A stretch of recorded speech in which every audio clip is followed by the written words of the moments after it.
This is ACOFAE.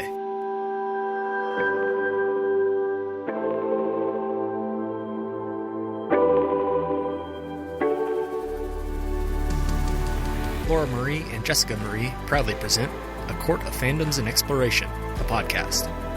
Fair warning, everything the hosts say is explicit, full of spoilers and adult content and shall not be used against them. They have opinions. Let's try not to drag anyone for expressing themselves and just have fun for an hour. We all deserve it.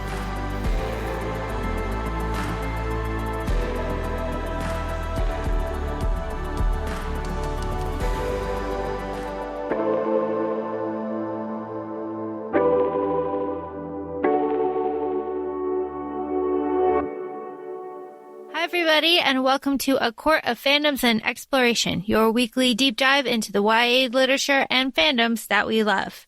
I'm Laura Marie. And I'm Jessica Marie. And there is a disclaimer for this episode. This disclaimer is that I am still huddled in the closet in my mom's house.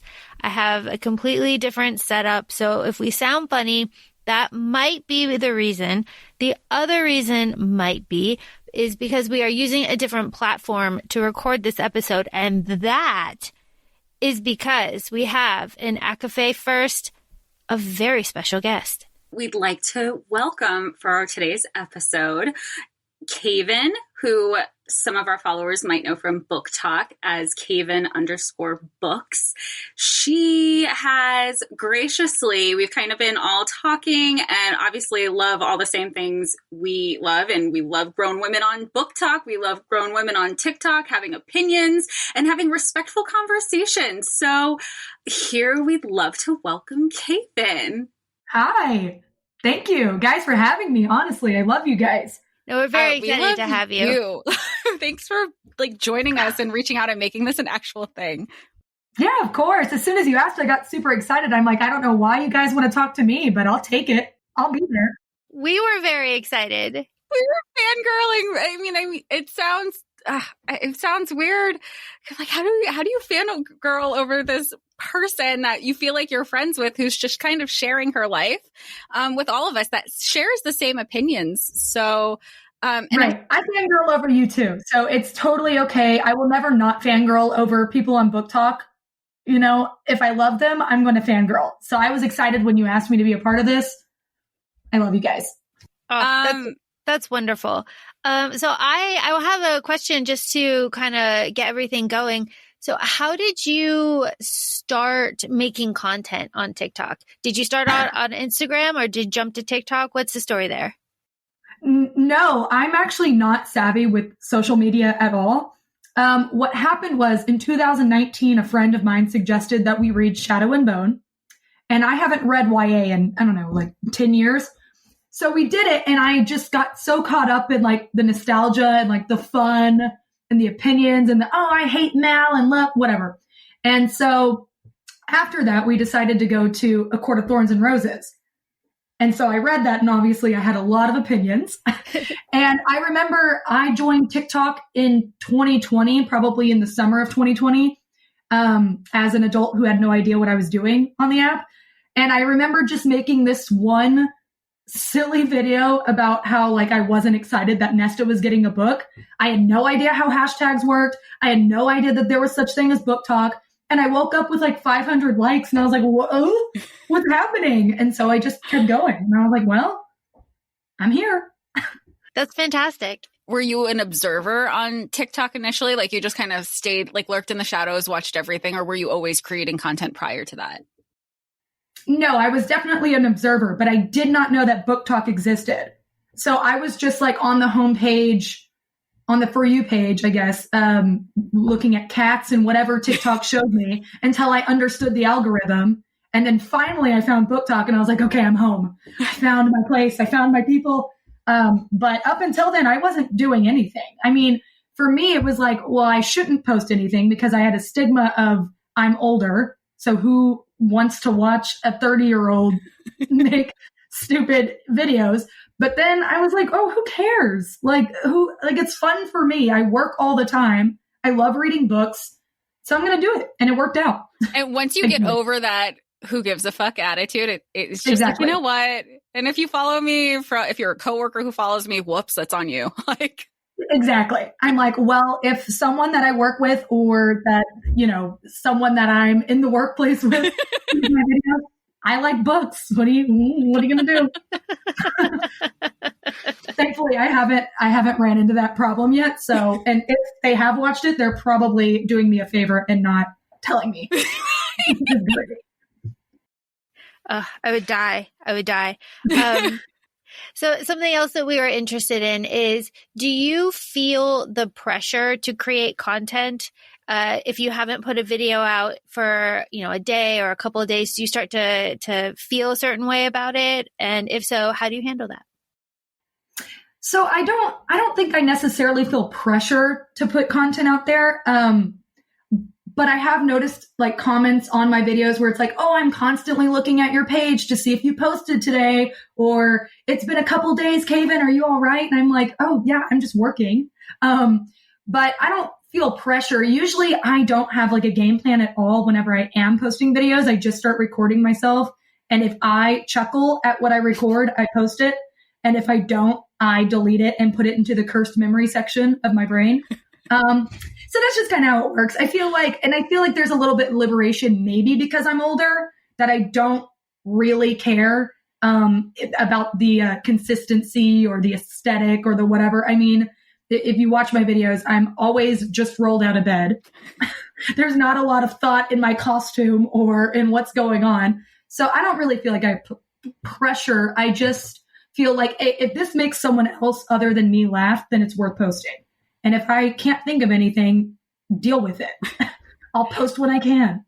Have you always been an entertainer, if you will? Like, have you always been involved with, whether, not necessarily cosplaying, obviously, because it's just like a personality, but either acting or just kind of making people laugh, class clown of it all? Yes. In my mind, I think that I've always been an entertainer because I'm a narcissist. I'm just kidding. In my mind, I'm like, oh, and in school you get voted like most witty and stuff. So I think maybe, but I think it's more of just a, because if you ever get on like my lives or on the comment sections of my videos, people are funnier than I am. I think it's more about not being afraid to just put yourself out there and look dumb. There's a vulnerability there, I guess, where I think especially, whether you're crying or like these true reactions, specifically Correct. With being inundated the last couple of weeks with ACOFAE, with the initial reactions, everyone's just kind of been like, I can't believe I'm going to do this. Or you're going there. We're all there to not judge each other or judge each other collectively in a positive way. Like, hype each other up. What else is there to do? Yes, and there's such a unspoken bond, I feel. But even though sometimes book talk goes into a little bit of a civil war, I feel like there's just something that readers understand with each other, because especially whenever there's a popular book like Court of Silver Flames coming out, that we're all experiencing something together, whether or not we get the same outlook from it or perception of it. It's still we're going on a journey together, and so I don't know that I would consider myself an entertainer, but I'm willing to let people see my journey or how I relate to the characters or how I see the characters. That makes me an entertainer, then I'll take it. Do you feel that, I guess you said in 2019, you did all of ACOTAR, and here we are in 2021. Obviously, social media and just like the internet landscape has changed. Do you feel like your reading experience has changed as well going into this book, your takeaways? Because now there is a community that might have been just Tumblr or quote unquote Bookstagram, which I just became familiar with recently. Laura, right. I feel like you had a different experience because you've been kind of following live along this whole time. Because I asked you, I said, how have you been kind of dealing with reading prior to book talk, really?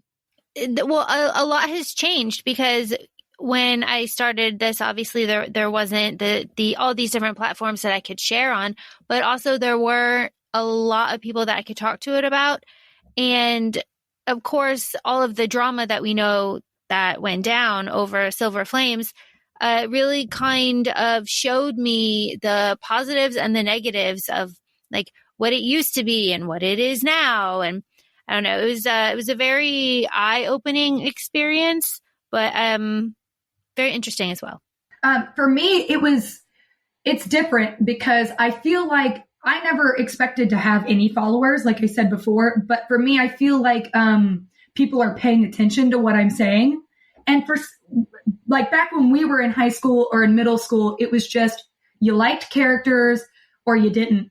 And that was just it. And it didn't really matter. I think whenever Twilight came out, that kind of changed a little bit. And I don't think that the younger generation would have survived the Twilight era, because it was very much, Jacob or Edward, and it was a war.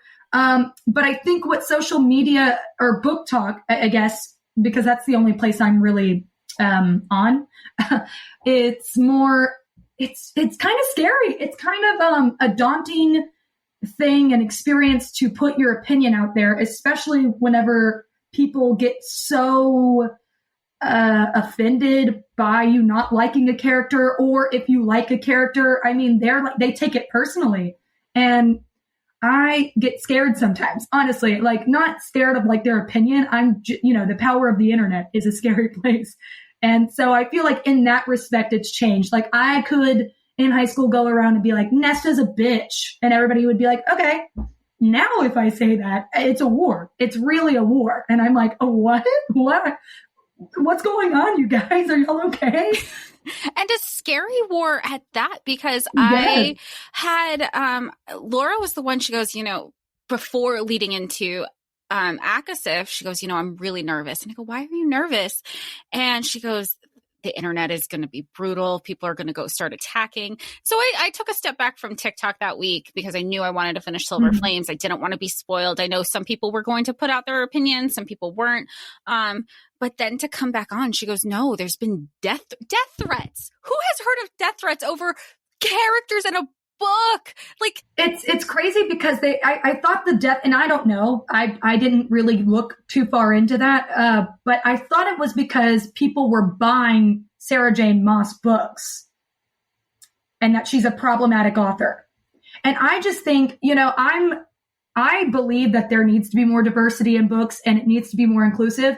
But I think if the people that were getting on there illegally downloading her books, which is harmful to the entire book community, not just Sarah, to the people that illegally download and read it just to rant on how problematic it is, I feel like if that energy was only put towards promoting diverse authors and diverse stories, leave Sarah alone. Just never mention her name again. Because if you put the hashtag or talk about it on Book Talk, that's just getting her views. So I'm not really sure what the end goal is here.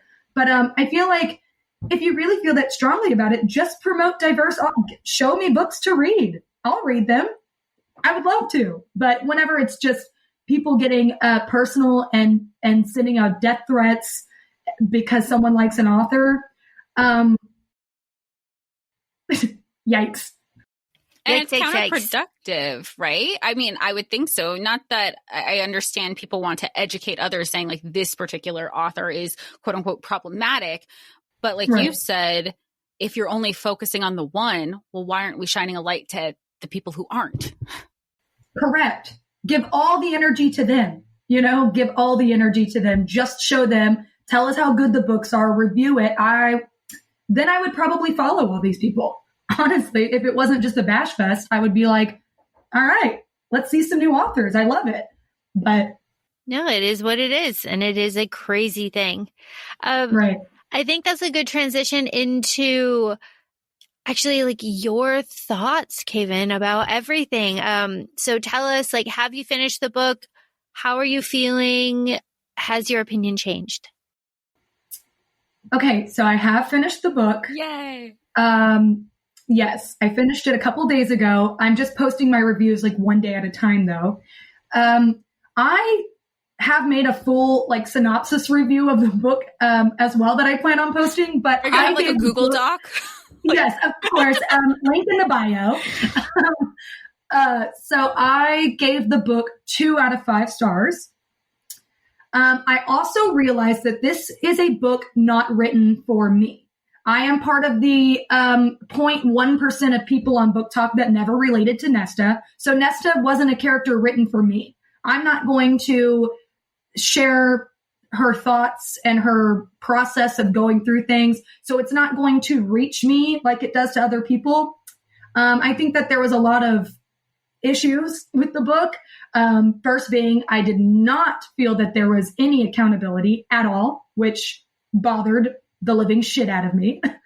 I felt like there was a lot of admission of fault in Nesta's brain, but not verbally to people that she faulted, which I'm not into.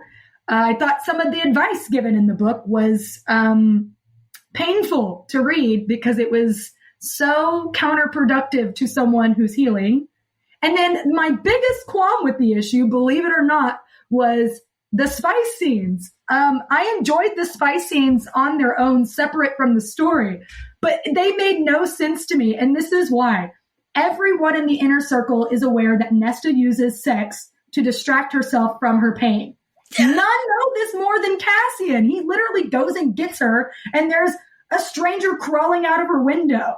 And he even makes comments on it. So why he agrees to this just sex agreement, I had to put down the book and I'm like, Cassian, what the fuck are you doing? What? I mean, are you hot? Yes, that is not the question. But who put this man in charge? This is wrong. Asriel, do something. I just didn't get it. It was like, what is going on? But so I thought we got the beginning of Nesta's healing and a lot of unnecessary sex. And that's how I felt about it. So 2 out of 5 stars. Jess? Laura, I feel like, no, I'm loving this because Laura and I had released our ACOFAE like initial reactions episode literally day after we finished, and we were just like, okay, let's just go into it uncensored, where agreeing completely with Laura, because Laura and you seem to have very similar thoughts. And I'm like, you're not wrong, but why do I feel like I've related? And I've said from like earlier podcast episodes, I was like, I feel like I relate to Nesta. I don't want to. I think she's a piece of shit, but that's my own shit that I got to work out with because I have my own like I'm a piece of shit. But there was nothing wrong. I agree with everything that you were saying, and I was just Laura would bring such conscientious thoughts, and to be able to step away, it's a couple weeks later, I'm not on the ACOFAE high anymore. You're right. I think we get skewed in thinking if Nesta had these internal thoughts, we're seeing on paper her internal monologue. So we think, yes, she has accountability. But to what you said, that's great that she's had internal accountability. She hasn't physically gone out to anybody in the inner circle, with the exception of Amryn, who she literally knelt for forgiveness. The dramatics of it all. Yeah, that was very strange for me. And not in character for Nesta, in my opinion. But she hasn't really had any accountability. Even, maybe a little bit with Cass. I don't know. I do think that Cass is just, he was very much, it reminded me of Rhys in the inn, where he was just going to take anything from Feyre, no matter in what regard. And Cassian was like, he's like, you want to do just sex? If that's all I can get from her, then like, that's what I'm going to get from her. But that's Laura, I feel like. Yeah. Laura, what do you think? I agree with you completely. I agree that this book was not written for me. I'm sure it will change someone's life. It's not going to change mine. I got really frustrated with Nesta because every time I was like, okay, finally, this is a choice. She can finally choose the right thing and we can be done with this and we can go to the plot. Because what is the plot? But we still don't know. Every time. If someone wants to explain that to me later, that would be great. Yeah. What the plot was. What was the plot? Every time she could choose the right thing and move everybody along. She chooses the wrong thing. And not only is it the wrong thing, it's like the crappy thing. So I don't know. And then I think the Inner Circle was more or less in character. Those are my thoughts. I want to hear your thoughts. Okay, well, so because I feel like I'm kind of the page that's known for not being a Nesta fan, it's important for me to disclose I don't hate her as much. And I think that that's what we could have just hoped for me. I don't think that I was ever going to come out of this book loving Nesta regardless, because her personality is not for me. It's not so much about what she does. It's kind of how she acts and how she thinks. I'm like, ugh, like you were saying, every time she had the chance, she would take the spiteful road, or she would take the self-loathing, oh, woe is me road. And it's like, all right, it's time to grow up, girly. But this is what I think about Nesta as a character. And this is all opinion based, obviously, because she's fake. So I think that she reads as a character who thinks that the world revolves around her pain and her pain alone. And she sets out these little eggshells. And if anybody dare not tread lightly, they're now the bad guy. And I think that that's not a good message to send people, because that's basically saying, like, you can be objectively horrible if you're sad. And if anyone gets fed up and is mean to you back, they're problematic. They're responsible. They're mean. Amron's a bitch. Reese is a dick. Everyone's the problem except you. And I'm like, no, this is not how this works. I also feel like Nesta is afforded the most grace by readers and by the characters in the book. Like what you said, there was not a lot of her choosing to do the right thing. And when she did choose the bare minimum, everyone, reader and characters alike, were like, yay, Nesta, you did it. And it's like, can we not coddle her for a second? Can we tell her, yeah, you should have done this already. We're in a war. Let's go. Let's move. And thirdly, I feel like I'm just roasting her, but I feel like I don't really know how to put this. I just don't feel like the right message is put out there sometimes, because I know that everyone is viewing Nesta in a real life lens. I feel like the readers in Book Talk especially have tried to siphon out every ounce of fantasy that this book and this series has. And now we're just comparing it only to real life things. We're only comparing it to real people. We're only comparing it to real problems. And if it's not a fantasy book, it's really just a book about an addict who needed help, which I'm reading fantasy not for that. So she's walking around with death at her fingers. She's drinking herself to death. She's on the edge. She's shown time and time again that she doesn't give a fuck about authority. And Reese is scared of this power. So when they go to intervene her, it's Feyre's doing it out of love. Like, Nesta, oh my gosh, I love you. You need help. Rhysand is doing it out of love for Feyre, but also because there's a woman with death magic roaming his court that does not give a shit about authority. So to me, I'm like, that's the fantasy of it, you guys. And you can't rob the fantasy from this fantasy book. It's fantasy. Anyways, so when we only look at things from a lens of real life and a scope of real life, that's whenever I have to kind of step back and let Book Talk do their thing and be like, okay, anyways, Nesta got dropped into a magic pot. You're not supposed to relate this hard to her. But I think it's okay to take elements of the book and relate to it. I just hate that we try to drain fantasy out of fantasy books. I don't want to read nonfiction. I have a two-part question to not even a two-part question, two separate questions for that comment. Sure. In regards to how you said, there's a lot of people who are affording Nesta that grace. But why? Mm-hmm. Why do we think that is my first question. And two, I think that's everything that was said can spiral into this whole other conversation of has nobody understood or been taught in their health courses about the importance of intervention and what that means? Correct. Why I think she's afforded so much grace, I'm not entirely sure. I think that's probably a layered question that I don't know that I want to dig into because I don't read fantasy to go to work. And I feel like I do that enough at work anyways. I feel like there's a correlation with the youth because most of the youth like loves Nesta. And it kind of makes sense to me because Nesta does come off very adolescent and very like, oh, no one understands me type of deal. And I was that way when I was young. So I'm not even going to sit here and act like I wasn't a little brat whenever I was younger at times too. But I'm not really sure why she's afforded grace. By the characters in the book, I feel like she's afforded grace because Nesta would not have a place in the story if she wasn't afforded that much grace. They would just be like, get out of here, little annoying brat, like go away. But I think that Sarah probably saw the outpour of people who related to Nesta and was like, well, I'm going to write a book on this. I mean, I would. But so I couldn't answer that question. I think that there's a lot of it's mental gymnastics at that point, and we could.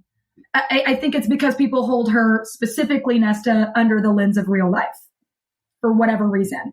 And then the second part of the question, or what was the second question? I'm sorry. Oh, it was just about how we're seeing the inner circle, and everybody was, I mean, even just let's talk about the first 6 chapters alone where Book Talk melted down. I hate the inner circle. Reese is the worst. And I feel like a lot of us were just like, have you not read the first 3.5 books? This is the same exact inner circle. This is, people are acting like interventions are bad. Rehab is bad. Yeah. Oh, and then I think I heard some comments were like, oh, it's not that they had this conversation with Nesta, but there was the comparison of putting her in the House of Wind was similar to Tamlin locking Feyre up in the Spring Court. And I'm just thinking, has anybody ever heard of state mandated rehabs? Did nobody watch Sandra Bullock in 28 Days where she had to keep extending her rehab stay? I'm just so I love that movie.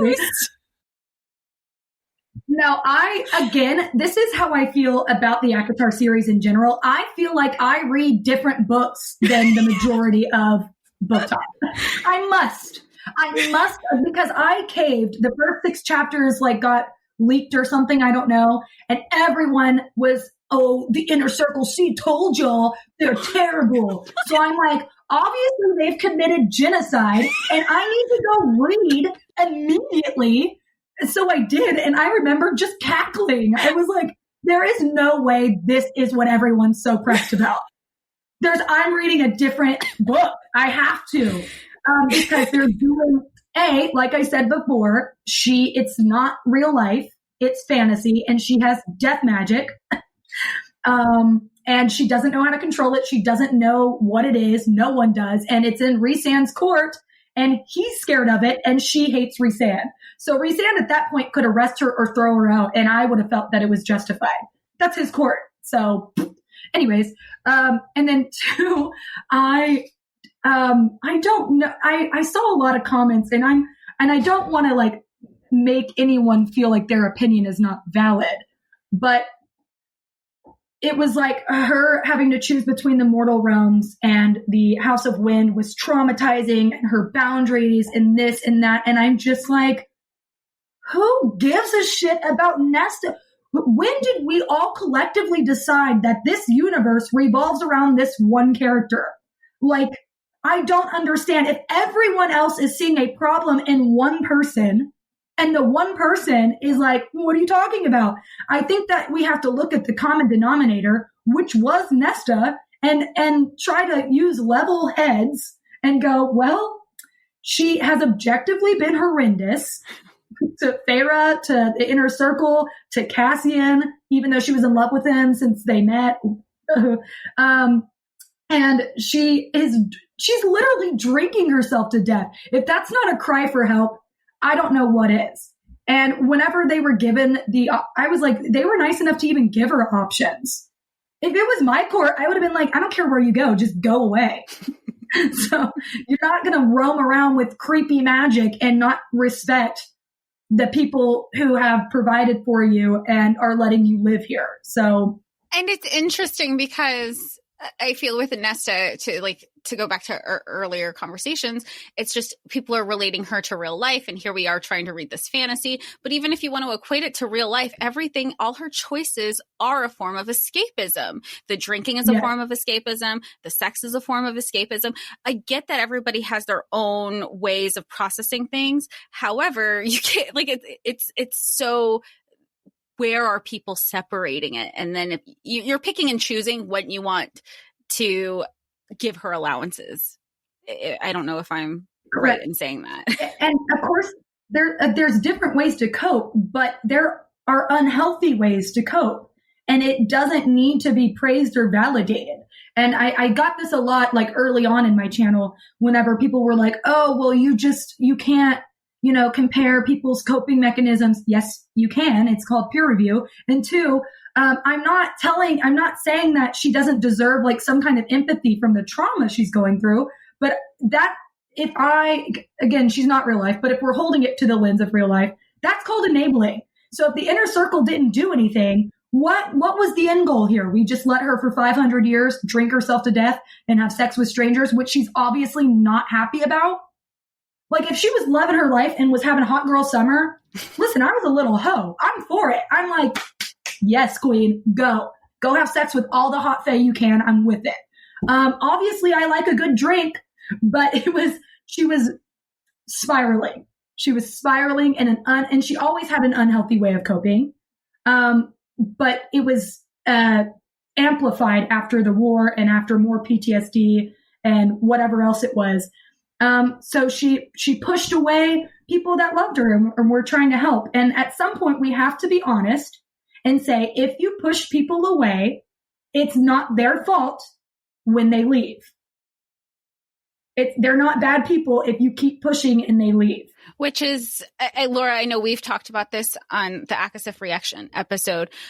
With Amryn specifically, everybody's giving Amryn crap, but she's the first one who said, I've been enabling you for 2 years. I was the one who was defending you this whole time. Yet she also says, despite, the enabling, she still I know, Kaven, you had just said, at some point, people are going to be like, you know what? I'm wiping my hands of it. Yet Amryn will go ahead and tell Cassian, we'll keep reaching out your hand. And I know, Laura, you said that was a big frustration because you're like, how many times can you keep reaching out your hand to somebody?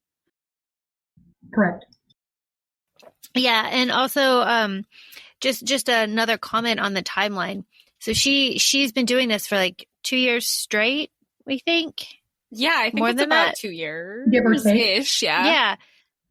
I mean, I know we kind of brush over it and everything, but 2 years is a hell of a long time to be in a downward spiral. So I don't know, what she expected. Part of me feels like Nesta knew that she was pushing the envelope a little bit when she kind of speaks internally about maybe it was the really long bill that pissed everybody off. Mm-hmm. So you were saying that's a cry for help. I think that was also a big part of it, but that is a really long time for people to put up with bad behavior.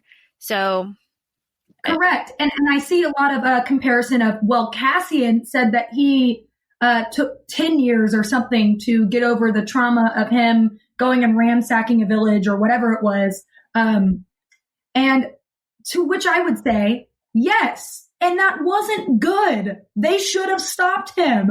They should have been grow up, Cassian. It's time to get out of this. So I don't know. It's hard. It's hard for me because what I do for a living, but, and it's hard for me to also not go there and keep it fantasy as it should be. Because it's just because someone else was terrible at coping doesn't mean we should encourage the next person to be. Nesta needs help. And to bring this up again, Cassian didn't have death magic. He didn't have some uncontrolled magic. And he also gave a shit about Rhysand and Azriel and Rhysand's command. So Nesta didn't. And I think that there's a difference there. And it's not because Nesta's a girl, and it's not because Nesta's this or that, or because I just don't understand her. Because, by the way, I didn't learn one single thing that I didn't already know about Nesta.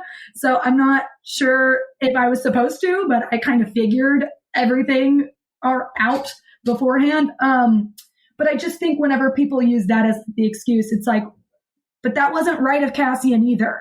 So, and we don't know how people reacted to him doing that because this isn't his story. So I don't know. I just think, again, it's a lot of everybody's going through pain in the book, but look this way because look at Nesta. Like, that's the only one that matters.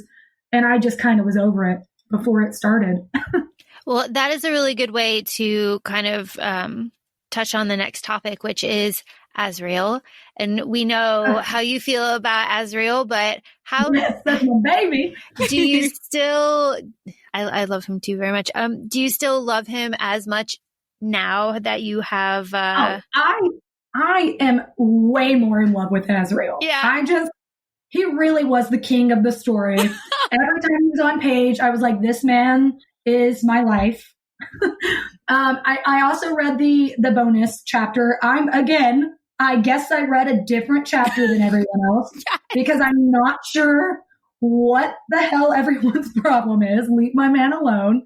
I think that I think he could have been a better chaperone, but other than that, I'm not going to blame him. You know what? They're all adults. Cassian and Nesta can take care of themselves. Azriel kind of did the best he could with what he got. I mean, we know, poor Azriel. He heard everything. I know. He needs to get his own apartment. They have enough money. He heard everything. He kind of casually, whether it was the dining room scene, he would just kind of like scuff his feet along like, hey, I'm here, you guys. That like killed him too, to make noise, having to really make noise. He was just like, I hate this so much. He's like, God, don't make me do this. And Cassian's even like, dude, like I was about, he goes, I know you were about to. That's why I did something. I also need to eat. Like, I'm trying to have dinner. Thanks, bro. No, I love Azriel. I will absolutely riot if the next book is not an Azriel book. First of all, I paid my dues.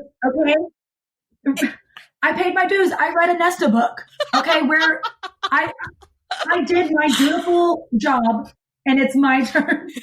Everybody got their Nesta. Now give me my Azriel. And I hope the next book isn't like this. Oh, it's split 3 ways of like as Elaine, Gwent. No, it needs to be as. If Elaine gets anything, yes. maybe she gets a novella. Like, we need as. Right. I don't know anybody that's interested in reading an Elaine book. I really don't. I'm already falling asleep thinking about it, honestly. I mean, so was Reese. Feyre goes in the extra Face Anne chapter. I don't know if you read that. Feyre's like, oh, are you calling my sister boring? And he's like, well, boring. I didn't say that, but if you're saying that. I literally forget that she exists when she's not on page. It's my favorite thing about your TikToks. I think you had a recent one you did this week where you did the pyramid of where everybody ranks in the courts. And everybody's always like, Elaine who? Who is that? Who is she? Like, really, who is she? So, I don't know. Even Nesta said that her only purpose in life was to plant gardens. And I'm like... Which, I mean, I love Book Talk saying... What was your contribution when your family was poor? You're all about flowers. Flowers aren't going to feed you.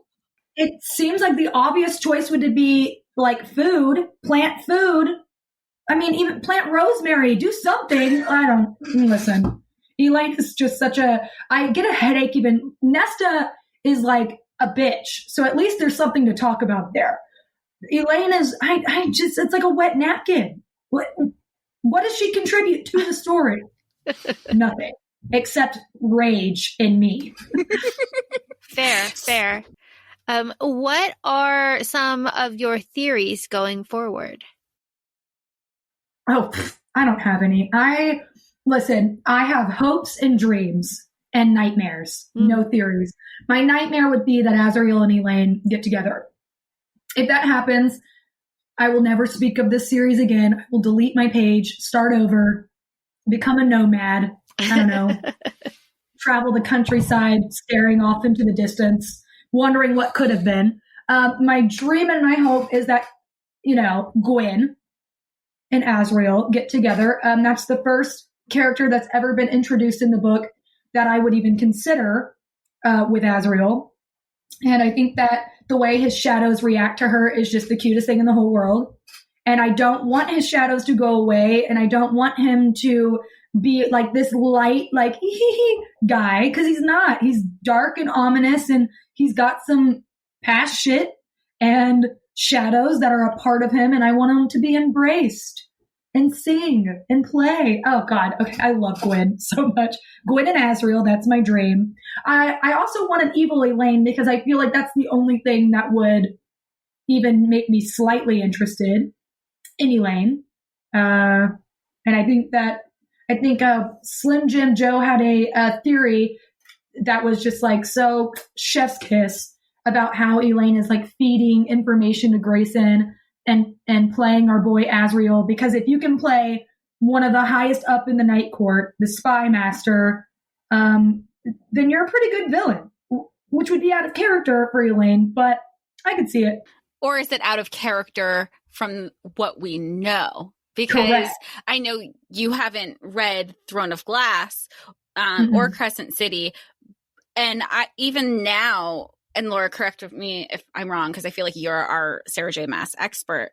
Sarah sometimes writes where there will be everything's really predictable, and then there's one thing where you think she's going to zig, and then she zags. So we don't know. We really don't know. I feel like we're all like super I can see fresh. it. I love it. Do you see her do you see her as evil Elaine, like she's been evil Elaine this whole time?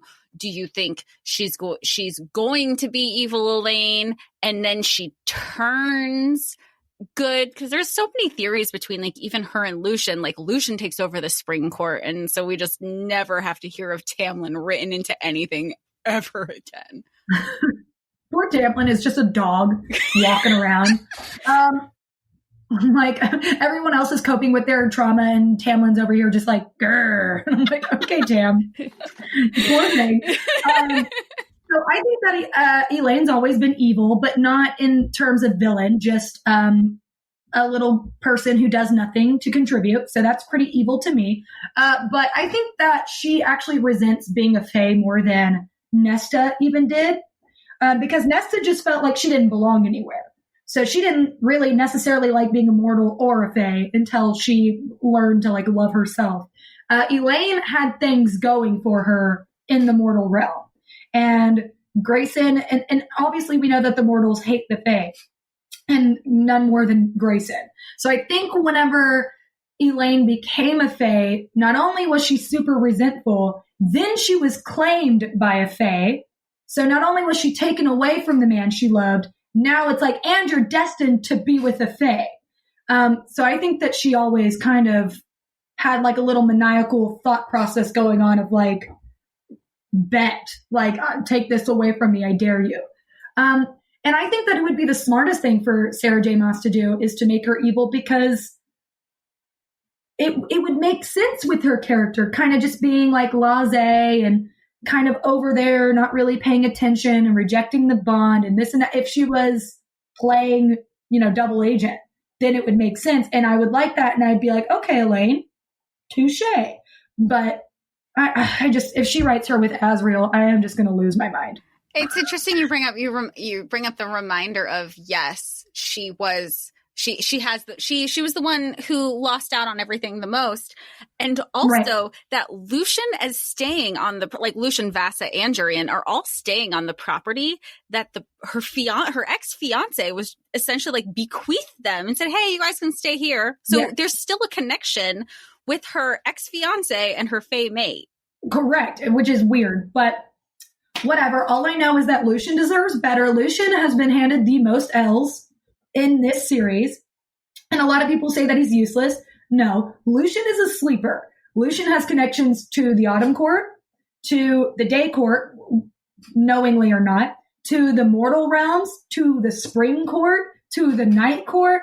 I mean, when you look at it politically, Lucian's in the top spot. And I think Rhysand knows that, which comes into play in Azriel's chapter of why he's like, you're not going to piss this guy off. Like, he doesn't know it. but he's like one of our most powerful allies in terms of political ties. So Lucian's amazing, and I think he deserves more. Elaine should be evil, Asriel and Gwen. That's it. Anything else is unacceptable for me. Those are all pretty excellent. If you had to choose your top 5 of favorite and top 5 least favorite moments of Silver Flames, what would those be? Or I guess as many as you can think of. Doesn't have to be 5. Sure. Top 5 favorite was Amren going completely off on Nesta. I enjoyed that. I know everybody else thought she was a bitch, but I'm like, I've been waiting for someone to do it. Also, Nesta broke into her house. So anyways, Amren doing that. I thought, I thought the Kelpie scene was super cool. Yeah. Have you seen the fan art that people have been bringing up? It's been beautiful. It's insane. I'm like, see, why didn't we get more of that in this book? But I digress. I liked, hold on, there's something else. Let me think. I liked the House of Wind.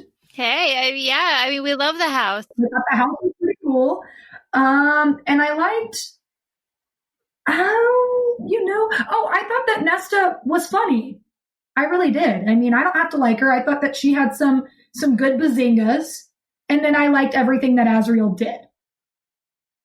Oh, my favorite part was at the, whenever Nesta and Cassian cuddled for the first time. I love that. I don't know why. It was weird for me. I was like, why am I so happy? It felt out of character for me, to say the least. My least favorite parts were the rest of the book. Sorry. Chapters 1 through 6 were almost impossible for me to get through. And I thought, if this is going to be how the rest of the book is, I'm not going to make it. I didn't like how the women were so good, like how they won the right. That didn't make sense to me. Again, I think it was just given to them. And I didn't like the advice that was given to Nesta by people. I thought it was more enabling than it was advice, but whatever. These people aren't professionals. Did you like learning about Cassian's like secret sexy bedroom side? Oh yeah. And the whole time I was picturing him in these tight leather pants, and I'm like, this is awakening something that's just been dormant inside of me, waiting. And like I said, outside of the story, those spy scenes were something else. Cassian's hot as shit. I'm like, boy, you better stop. Nesta's hot as shit. I'm like, okay, Missy, like what the hell? Anyways, but yes, I love it. Did Nesta know what? She obviously was always attracted to him and was always in love with him since day one. But I don't think she realized what she was signing up for. No, I don't think so either. I don't think any of us. I wasn't. I seriously got embarrassed. Like, I'm a 30-year-old woman, and I was looking around my house like, can someone see me reading this? You shouldn't be doing this right now. My husband read the chapter. He read chapter 26 and 41. And he had to get up and walk around. I was like, yeah, I don't know. This was not like the other books, I'll tell you that much. Laura, you have a similar story with your husband too. He made you're like, you can't, he was like, you have to put headphones on, or so you have the details. Yeah. He was like, Laura, please put headphones on. I don't need this level of description. It was the dinner table scene. He was like, I don't need this in my life right now. Yeah, it was a lot. And I felt like it was just happening all the time. And I'm just like, this book is just about horny people. We're not going to survive an Asriel book. Well, I'm not going to survive. I'll speak for myself. And then it's twofold, because we already know what she's like. Asriel's a freak in bed. We already know he has the biggest, like, Asriel has a lot to live up to. And at the same time, we're like, are we ready for Asriel's book? Do we want Asriel's book? I mean, obviously we want Asriel's book. Right. And obviously we want it with Wynn. we have to do the thing that everybody does when you're trying to figure out about Cass, like, right? Like, oh yeah. Like, what was that? what is this? I'm sorry.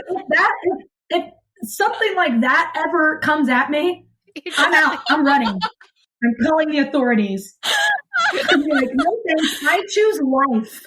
And if that's how we're getting the description of Cass and what he's into, what does this mean for what we're about? Like, I don't know. See, I can see Azriel's going one of two ways. I can see it just being like so like chains and whips and all that, like 50 Shades of Grey type stuff. And then, but I can also see him being like such sweet and like into, I don't know, maybe I shouldn't talk about this out loud. Maybe this is just a me in my head thing, but, I don't know. I feel like she could make Azriel do anything. And I'd be like, exactly. Well, that reminds me yes, of Supernatural. Yes. He really could be. He could be into anything. And we'd be like, okay, I guess we're into that too now.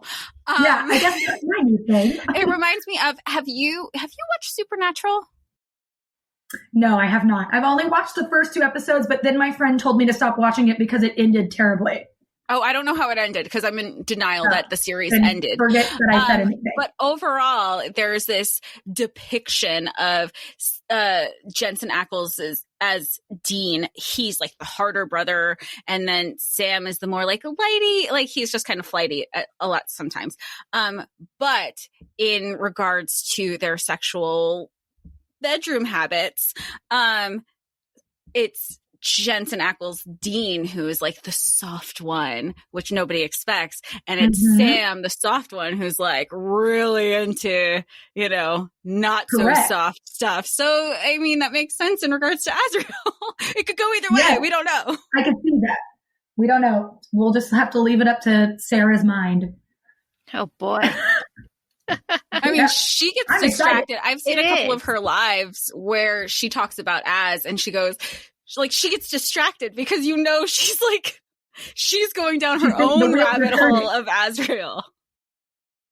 And I feel like Azriel was the one thing that linked me to Nesta. Like the one singular moment I felt like I related to her is whenever Azriel was sweating and she was like, What's good, Azriel? And I was like, A, back the fuck off. And B, I get it. I would do the same thing if I was watching Cassian and Azriel spar. I would do the same thing. Yeah. I would just do it for longer. I would imagine for hours. Just sit there and stare. She probably would have thought about it longer if she wasn't interrupted. I'd be so annoyed. Sure. I'd be like, excuse you, I'm having a moment. What's that TikTok sound where it's like, excuse me, I'm in my mind palace? Like that would have been Nesta. She's like, I'm in my mind palace right now. I think we were all like, we were all there. We were all there. We were all there. And we were like, that's all we get? You had to cut that chapter? Oh, I'm annoyed. I need that as a bonus. I'm so glad they did because I would have never looked at that book the same way. It wouldn't have made any sense with any of their characters. It wouldn't have made sense, well, from how I view the characters, which I guess is not completely accurate. But it wouldn't have made sense with Azriel. It definitely wouldn't have made sense with Nesta. And I don't think that it would make sense with Cassian because Cassian and Nesta are mates. And I feel like they kind of already know that, even though they're like rejecting it. So, and then like imagine like what, dinner parties are going to be like. They're all just going to be sitting there like, oh, whoopsie. And then he's going to go have sex with Elaine afterwards? Like that would be messy and gross and weird. So, and I don't know. And Fae are known to be territorial. So I just can't really imagine them being like, okay, but I'll share. No. Right. No, don't share me. Yeah, they're very primal with their like love interests. So I'd see it like more like 2 rams like bucking each other, not being like, hey, like we can just take turns, I guess. I don't know. It would have been weird. So, but I love it. So what are your thoughts on, it was only touched upon and I think that it was only touched upon because that it's just setting it up for something else. High King Rhys. Yeah, I don't actually understand that at all. I feel like Amren must know something that we don't know, which is, I thought it was hilarious that every time they heard about anything, these guys know nothing about the world they live in, which is hilarious to me already. But two, they'd be like, well, we heard about that myth and legend. Maybe Amryn knows. And so she was always like the go-to. So I feel like maybe that happened a lot because Amryn does know something. But my beef with it is there was already a High King. It didn't work. There was peace and then it didn't work. So I'm not really sure why. And from what I read, he was a good king. But I'm not really sure why they would want to. And I'm not about that. I'm all about sovereignty. You know, let the courts remain the courts. Just, I don't know how I feel about one ring to rule them all. I don't know. I think that Rhysand needs not that much responsibility. I think that it's his time to just lay low with his family, take care of his court, hang out with his family, let the other courts vibe. But what do y'all think? I'm interested. What do I think about High King Rhys? I think High King Rhys is a responsibility that he does not want. I agree with you. He just needs to relax. He needs to just, turn into the Dilf that we want. Because correct. There's no other reason for him to exist, I feel like. Just be the Dilf that we all need now. And you are needed in the Night Court, and that's fine, and whatever. Right. On the flip side of that, thinking of him as High King Rhys is very sexy, and I like it. Yes. In that way, I like it too. I would want Nightmare Court Rhysand to be High King. Yeah. That would be very sexy to me. Yes. Yes, I agree completely. Yes, Jess? No. So I agree with everybody. Because you know what? He was with Amarantha for the last 49 years. So the 2 years that Nesta's been spiraling, he's only been back in his court for the last 2 years. So yeah, he needs to be with his people. That being said, if this continues to be a bigger discussion that they're having amongst all the courts, I think he's still the person for the job. And I know a lot of people are like, oh, Rhysand doesn't deserve to rule a kingdom. You know what? He is the only High Lord that was able to bring everybody together in Akawar to make sure that they were going against the King of Hybern. He was the only person that has been, even when he was under the mountain, allowed for some sort of unity to happen, even if he had to be the one who was sacrificing himself. I think if there is going to be a High King of Prythian, he's the man for the job. Sure. And he's the most powerful. So if he wasn't, he could just overthrow the king, and then that would be and more or kind less of a moot point for there to be a king in the first place. Right. And more or less, even in regards to putting people in different assignments and, in his inner circle, he has Azriel as the spy master because he knows Azriel's strengths. He has Cass as the leader in general of all of the armies because he knows. I think he would know who to put in the right positions, right. Understanding these are my weaknesses, which are your fortes. And I think he's just logical in breaking that down. And I mean, Laura has a really good, just his mind set, because you learn in the first 6 chapters, and Laura, you were the person who pointed this out, where his mind goes when he thinks, okay, we're not just a world. There has to be something beyond that. It's not just about us. Mm-hmm. Yeah, but then we have, Himbo Cassian just being like, oh, that's boring. We don't want anything about that anymore. Oh, and Nesta's got Himbo. jugs. I feel like that was just kind of. And then Azriel's super interested. Cassian being a tit man is so aligned with the "Let's Get That Party Started" song, the drunk Cassian drunk karaoke song. I mean, he is if you, I think Laura, what's your thought on in regards to the Bat Boys? Who's the ass guy? Who's the boob guy? And then who's I don't care. I'll just appreciate women. I think, I think they're all of them.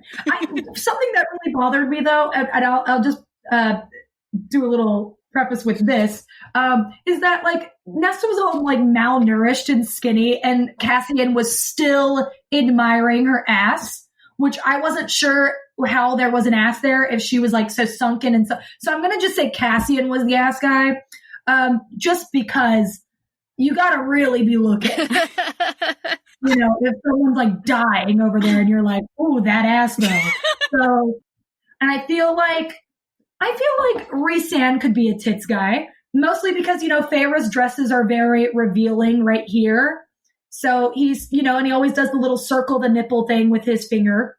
That's like his move, which, whatever, coloring book, I guess.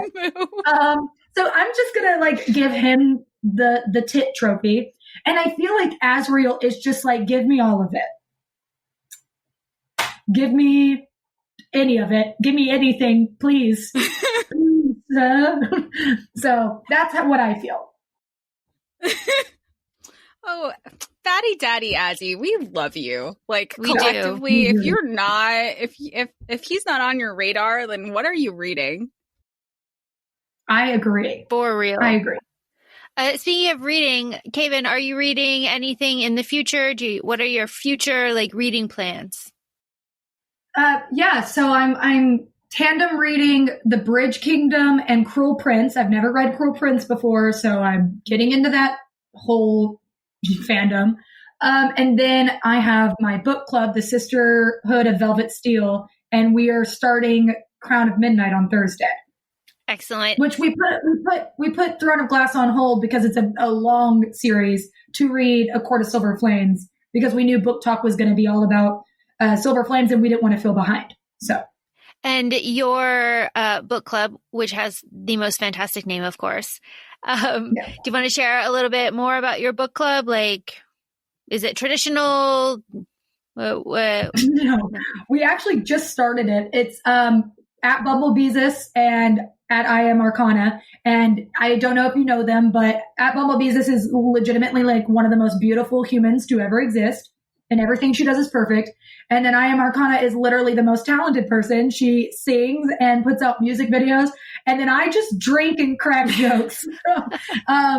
We decided, I put on my book talk that I was starting Throne of Glass in February. And then they reached out to me and said, hey, we should just read it together. And it's been really chaotic, but we're getting there. So hopefully we can get more scheduled. We all have different schedules. We all live in different places. So timing can be kind of weird, but I love it. And they're hilarious. Are you all reading it for the first time, or are you the first? Yes, oh, yes. None of us have read it before. So we play a drinking game while we read it and we have a good time. We have a good time. That's excellent. Kaven, I have one more question for you. My question for you is this. How do you feel about the Vampire Diaries? Oh my God. I've probably watched it 10 times all the way through. This is excellent. This is good to know. Yeah. So if you ever want to ramble for hours about that, I have the time. We can do it any day. No, that's exciting. We're just, I started both Laura and I had started our rewatch this week, and it's definitely hitting differently. Yeah, way different. Like, this is my, it's been, believe me, I've been on Slack at work and I've been like, hey, if you're looking for some entertainment, listen to Vampire Diaries while we're working and corresponding online, because it is making the work day. Gosh, it's such a good show. And then, Ian Somerhalder. So there's that. Which part? I just love it so much. I love it so much, but I will say this. They robbed us. Caroline for life. 100%. Caroline for life. Yes. No other answer is acceptable. I'm so mad. I actually get very, viscerally angry when I think about how they gave us Klaus and Caroline and then went, JK. Well, how about what was released in the last year, where Julie Plec openly said the reason she didn't follow through with Caroline was because she knew it was going to be more epic than Delena, and she didn't want to take away from Delena. No, that's exactly what you should have done. I don't know why. To me, it doesn't make sense as a creator to go, I could have done something so amazingly epic, so I decided not to. That doesn't make sense. It doesn't. I've never been good at math, but that really doesn't add up. I'm like, wouldn't you want to do the incredibly? What I heard her say was that she didn't want to rob from Steroline, like, because Caroline and Stefan got together, which was already a problem for me, because it was just a little too rushed, and it was like, well, these two characters can go together, and I'm like, why? Anyways, she just robbed us. She robbed us blind. She just pulled the tablecloth from us and ran away with it. And I feel like Sarah J. Maas could do that to me with Azriel and Gwen too. So I'm just holding on to the hope that that will not happen. Yes, these are all fantastic points.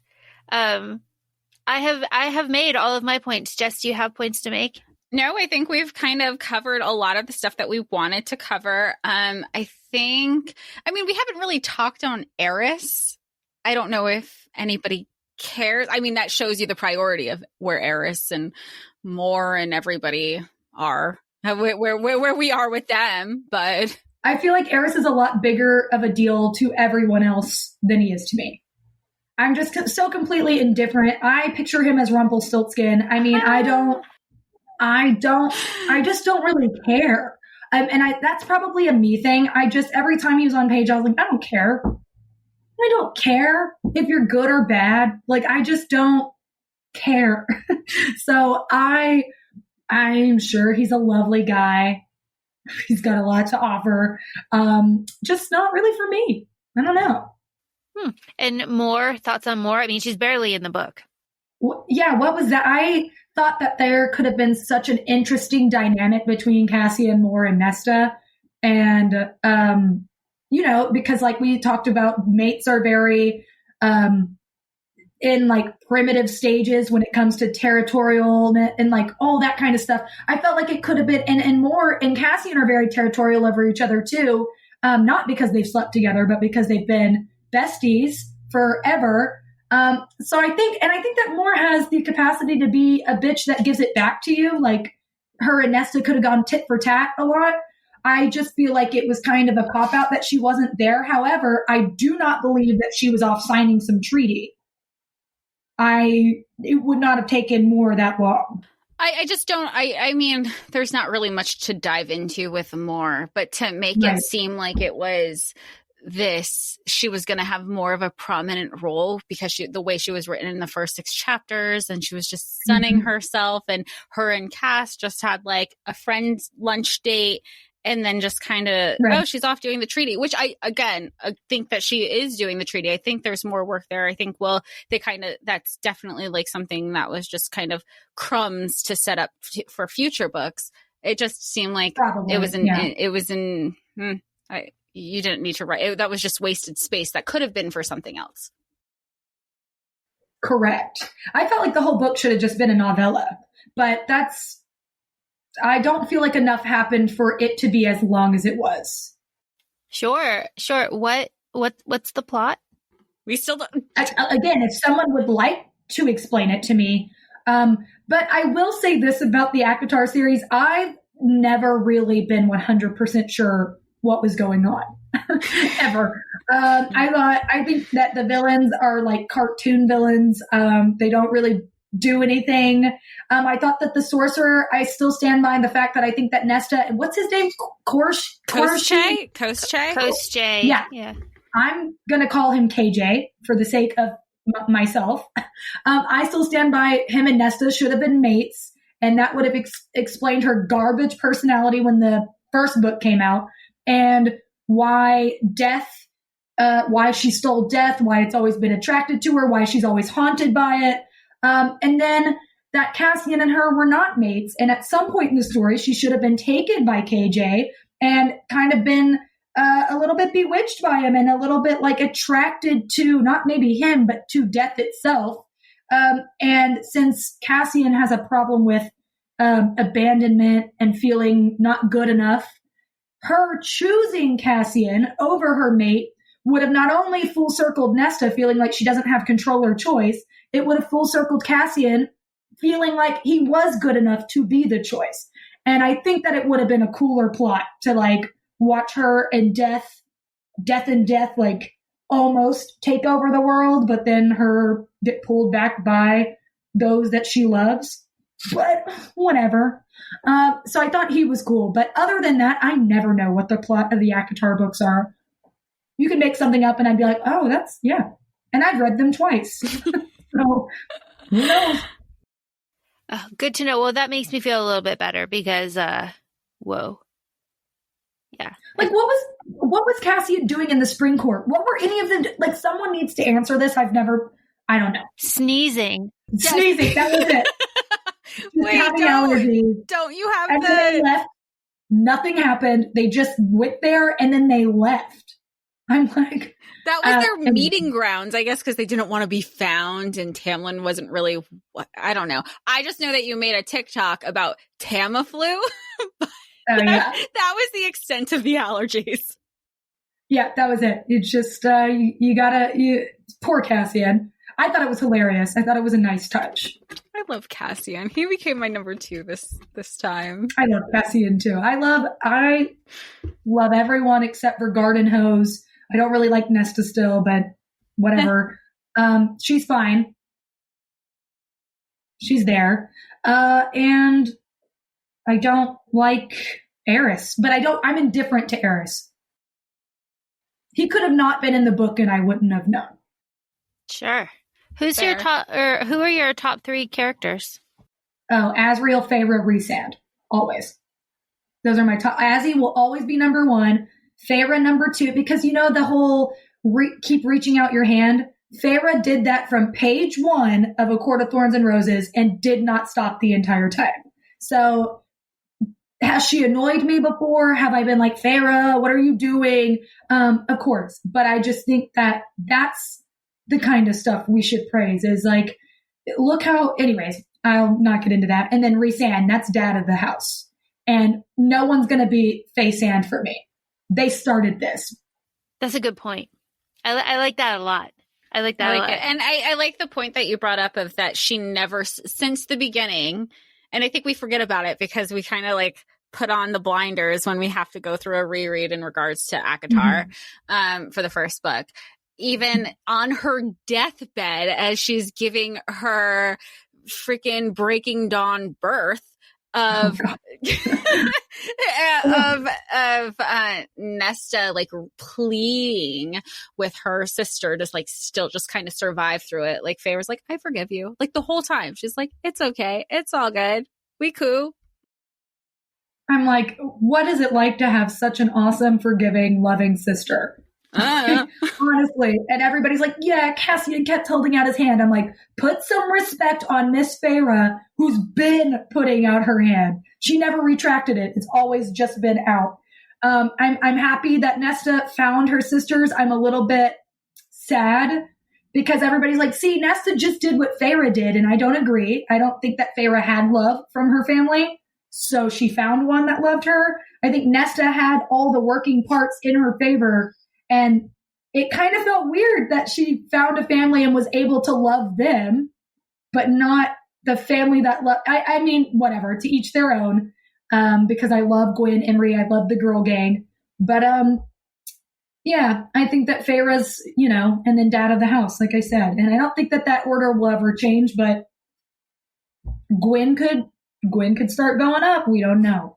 Yeah, we don't know. Awesome. Yeah. Awesome. Jess, do you have anything else? No, I'm good. Do you want to, I mean, this is your platform, Kaven. I want you to like, let us know. What do you want? What do you want people to know? Yeah. Do you want to aside from everything we've been discussing about? Yeah, totally. This is your platform. We're just kind of like, we're kind of working with the technology barely. No, I don't really have anything that I'm not, yeah, I don't really have anything that I want people to know. Just respect everyone's opinion. Discourse is fine. Discourse is fun. But, just calm down. Just everybody take a breath before they get on Book Talk. And if you see something you don't like, just scroll away. That's all you got to do. And for people looking to find you on Book Talk, Kaven, what is your information? It's at Kaven Books, Kaven_books. That's me. And if you see someone that looks like they've never brushed their hair a day in their life, you are at the right place. And obviously, like, if anybody wants to send you stuff, like, go to link in bio to, like, buy you shit. Go to your link in the bio and send me stuff everywhere. Because who doesn't love gifts? Right. If y'all want to send a check with $1,000, link in bio. No, I love Book Talk. I love my followers. I love you guys. I really do. I feel like, because I just started in December. So sometimes I feel like I've been on here for 80 years. And then I'm like, no, I legitimately started this like 3.5 months ago. And I feel like y'all were some of my first friends on there. So I have a little connection to y'all and I love you guys. We're all friends. I think we can agree. We're all friends. Thank you for coming on here and making this happen, because this has been so fun to have just like an actual. I know. I felt like we just had a bit session. Well, exactly. We love it. We love it. It's just nice to be able and to have an open conversation. Like, you could have different experiences reading this book, but have similar ideas. I think people don't realize you have to be team A or team B. We're like, how about we have a conversation? We're not trying to change anybody's mind. Right. Like, to have some sort of How about it doesn't really matter. It's a book. Right.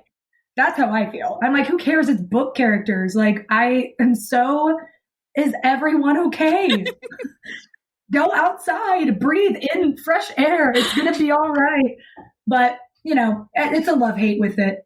Thanks for joining us. Thank you, everybody, for listening. And make sure to tune in next week. And you can find both of us on social media. Yeah, we've given our socials. We're not going to drag Kaven into all of our outros today. Absolutely not. But thanks for joining us. We loved having you, and we'll go from here. This is definitely going to be something we'll have again in the future.